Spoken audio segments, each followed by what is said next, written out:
Parmi les différentes briques qui vous permettront de construire votre MOOC, les capsules vidéo vont jouer un rôle majeur dans la conception de votre cours en ligne. C'est en effet grâce à celles-ci que vous allez essentiellement transmettre votre savoir à vos futurs apprenants. Si aujourd'hui nous terminons l'année 2020 avec 17 MOOC composés d'un peu plus de 800 capsules vidéo, lors du lancement du projet pilote des 3 premiers MOOC de l'Université de Liège en 2015, la cellule e-campus de l'IFRES et son studio multimédia avaient déjà une expérience de plus de 10 années de production multimédia pédagogique. Tout en menant un travail exploratoire d'analyse d'une cinquantaine de MOOC, nous avions alors posé un regard en arrière sur les déjà plus de 1000 productions multimédia, soit un peu plus de 250 heures de contenu, réalisées entre 2013 et 2015. Chacune d'entre elles étant en lien avec un scénario pédagogique pensé avec l'enseignant et cadré par une série de recommandations en matière de multimédia pédagogique.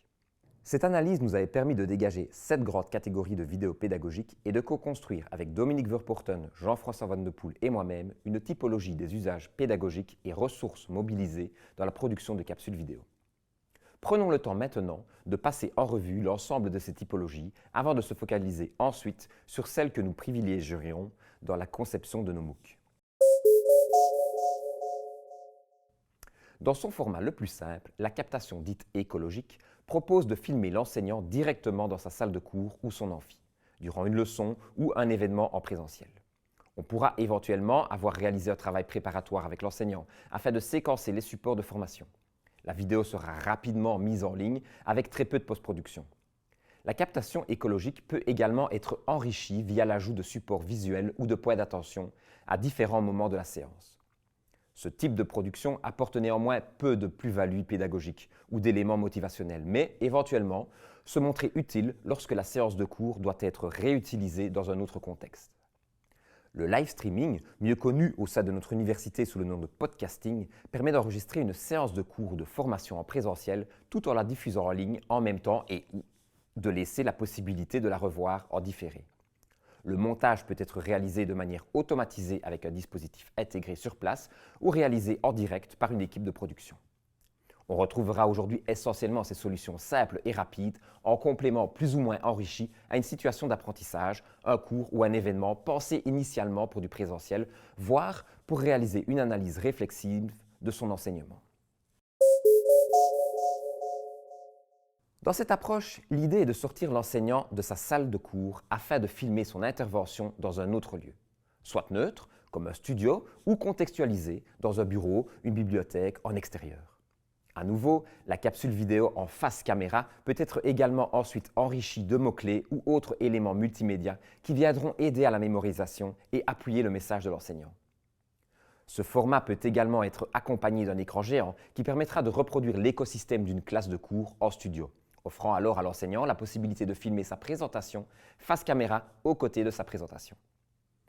Cette approche, que nous avons appelée le Me, Myself and Board, peut également être mise en place dans un studio sur fond vert, en incrustant ensuite les DIA aux côtés de l'enseignant, voire de l'immerger dans sa présentation. Cette dernière approche est entre autres une solution efficace pour réaliser rapidement une intervention pour un colloque à distance. Dans sa formule la plus simple, le screencast se présente comme un diaporama commenté. L'enseignant a préparé et scénarisé sa présentation avant de la sonoriser et d'exporter le résultat en fichier vidéo. De la même manière, à partir d'une tablette graphique et d'une prise de son simultanée, la notation commentée pourra être réalisée dans un amphi en direct ou mise en place en studio.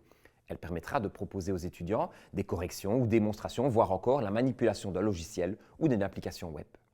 Enfin, dans un esprit similaire, tout en conservant un lien visuel entre l'enseignant et l'apprenant, l'utilisation d'un lightboard permettra de présenter des résolutions d'équations ou développement de la pensée, éventuellement avec plusieurs intervenants.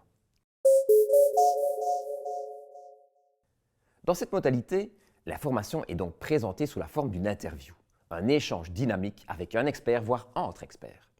Dans sa version la plus simple, le récit sera structuré par les questions posées et leurs réponses. Dans sa version enrichie, des éléments visuels ou d'autres types de marqueurs d'attention seront ajoutés en post-production pour faciliter le traitement et la compréhension de l'information. Cette approche peut également être mise en place autour d'une vidéoconférence, lorsque l'expert ne peut se déplacer jusqu'à vous. Enfin, il peut être également intéressant de récupérer un panel de témoignages d'experts, de pairs ou d'étudiants et de les assembler ensemble à l'image d'un micro-trottoir.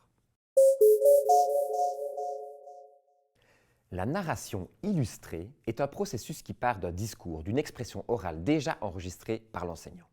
Nous appliquons ensuite un traitement scénaristique sur ce support en l'agrémentant de référents visuels pour illustrer voire animer la narration.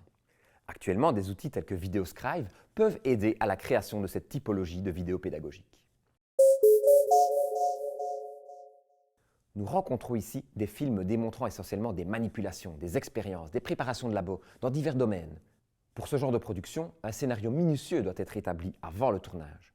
Une fois celui-ci effectué et les séquences disponibles, les voix off et indicateurs seront ajoutés en post-production. Enfin, reste une dernière modalité plus complexe et chronophage, dite la superproduction. Elle repose en réalité sur un important travail de scénarisation et se distingue de toutes les autres par une phase de préparation avant de passer devant la caméra, voire d'un jeu d'acteur. Une capsule filmée en studio Green Key sera tournée sur base d'un script écrit par l'enseignant. Script affiché sur un prompteur en studio. Le contenu sera filmé sous différents angles de caméra. L'utilisation d'un fond vert permettra de donner une identité homogène à l'ensemble des capsules. Les changements d'angle à relever l'attention de l'apprenant. Et enfin, de nombreux éléments, textes, illustrations ou animations, viendront enrichir le contenu. Le reportage imbriquera différentes séquences filmées avec des intervenants différents, des plans de coupe pour illustrer le message ou contextualiser la situation. À nouveau, ce genre de projet aura été longuement préparé, scénarisé et pourrait même impliquer quelques repérages des lieux au préalable. Il peut être parfois nécessaire de faire appel à des acteurs ou de jouer un rôle afin de mimer dans une scénette une situation fictive pour contextualiser un propos. Là encore, un gros travail de préparation et de scénarisation sera nécessaire. Enfin, le teaser demandera lui aussi un travail important, afin de mettre en avant votre projet, un certificat, un MOOC, d'attirer des apprenants, de donner envie de s'engager. Il reposera sur un texte court, engageant et mettant en avant les qualités du produit.